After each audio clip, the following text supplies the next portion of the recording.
5 halamang gamot na maganda sa mga may high blood. May high blood ka ba? Ito yung 5 halamang gamot na pwedeng makatulong sa puso, ugat at healthy blood pressure. Akala ng marami, ang pang-control lang sa high blood ay maintenance na gamot. Kaya kapag sinabi mong mataas ang presyon, ang iniisip agad ng iba, gamot habang buhay. Pero hindi alam ng marami, may mga halamang gamot na ginagamit noon pa para makatulong sa puso, blood circulation, stress, inflammation, at healthy blood pressure. Hindi lang kasi sa maalat na pagkain galing ang high blood. Minsan, konektado rin ito sa stress, puyat, kulang sa galaw, sobrang timbang, paninigarilyo, kolesterol at paninigas ng mga ugat. Kaya kung gusto mong alagaan ang presyon mo, hindi pwedeng gamot lang ang usapan. Kailangan tulungan ng puso at ugat sa mas natural at mas holistic na paraan. Ang delikado, kapag umasa ka lang sa gamot pero hindi mo inaayos yung ibang aspeto ng pagpapagaling, parang kinokontrol mo lang ang numero ng presyon. Pero hindi mo tinutulungan ang katawan mo sa pinanggagalingan ng problema.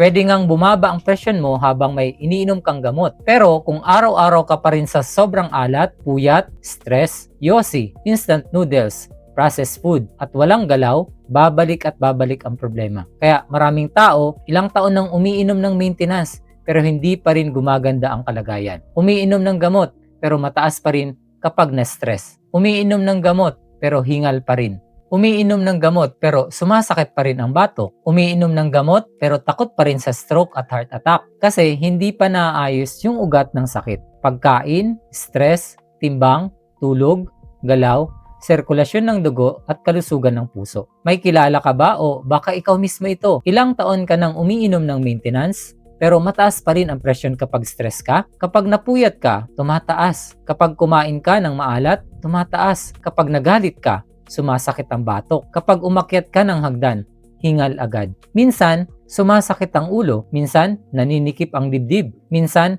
parang kinakabahan ka kahit wala namang dahilan. Yung iba naman, walang nararamdaman. Kaya, kampante. Pero pag sinukat ang blood pressure, mataas pala. Huwag mong hintayin na stroke o heart attack pa ang unang seryosong warning sign. Ito yung 5 halamang gamot na maganda bilang support sa puso, ugat, stress, sirkulasyon ng dugo at healthy blood pressure. Una, black garlic. Ang black garlic ay bawang na pinadaan sa special aging process hanggang maging itim. Mas mild ang lasa nito kaysa ordinaryong bawang. Pero mas mataas ito sa antioxidants. Kapag gumamit ka ng black garlic, makakatulong ito sa heart health, healthy blood flow, cholesterol support, at immune system. Kaso lang, hindi ito yung simpleng bawang na basta makikita sa kusina. Kailangan itong dumaan sa mahabang proseso bago maging black garlic. Kaya hindi siya ganun kadaling hanapin. Sa ibang bansa tulad ng Korea at Japan, mas kilala ang paggawa at paggamit ng black garlic. Pangalawa, ashwagandha. Ang ashwagandha ay isang halamang gamot na kilala sa India na ginagamit noon pa sa traditional Ayurvedic medicine. Maganda ito dahil maraming high blood hindi lang galing sa alat. Minsan, galing sa stress, puyat, kaba at pagod na katawan. Kapag lagi kang stress, mas nahihirapan ang puso mo. Kaya ang ashwagandha ay maganda dahil tumutulong ito sa stress support, relaxation, tulog at mas kalmadong katawan. Kaso lang, hindi ito karaniwang halamang tumutubo dito sa Pilipinas. Mas kilala ito sa India at ibang bahagi ng mundo. Kaya kung ordinaryong palengke ang pupuntahan mo, mahirap itong hanapin. Pangatlo, hawthornberry. Ito yung isa sa pinaka-special para sa puso. Ang bansag dito ng iba ay the heartberry kasi matagal na itong ginagamit for traditional heart support. Kapag gumamit ka ng hawthornberry, makakatulong ito sa healthy blood flow, sirkulasyon ng dugo, heart function, at protection ng puso dahil marami itong antioxidants. Kaso lang, hindi ito prutas na basta mabibili sa palengke. Mas madalas itong matagpuan sa Europe at North America. Ang layo, di ba? Kaya kung gusto mo ng hawthornberry, hindi siya ganun kadaling hanapin dito sa Pilipinas. Pang-apat, ginkgo biloba. Ang ginkgo biloba ay galing sa isang sinaunang puno na kilala sa Asya. Ang nakakabilib dito, isa ito sa pinakamatandang klase ng puno sa mundo. Kapag gumamit ka ng ginkgo biloba,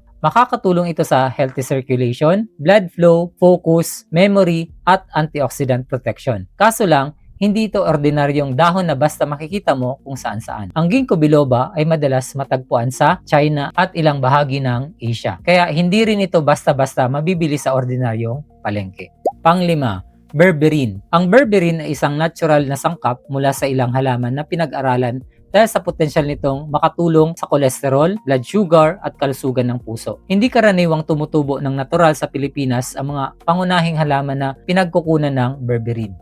Mas madalas silang makita sa mga bansang may mas malamig na klima tulad ng bahagi ng Europa, Hilagang Amerika at Himalayas.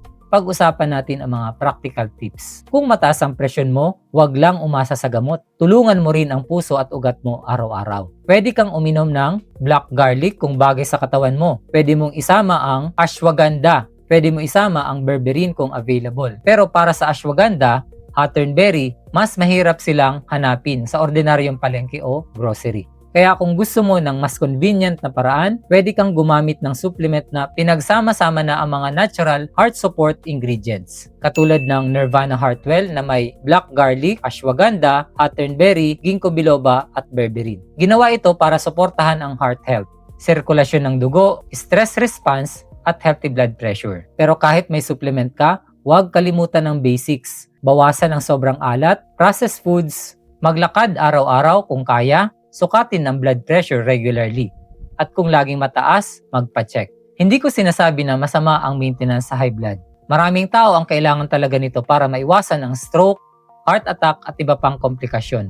Hindi ko sinasabi na itigil mo na ang gamot mo at palitan na ng halamang gamot. Delikado iyon kapag walang guidance ng doktor. Ang sinasabi ko, huwag gamot lang ang plano. Ang goal ay tulungan ang puso at ugat sa maraming paraan. Tamang pagkain, regular monitoring, galaw, tulog, stress control at natural support. May kilala ka bang high blood or mataas ang presyon? Share mo itong video na ito. Baka makatulong ito para malaman niya na may natural heart support na pwede niyang itanong sa doktor.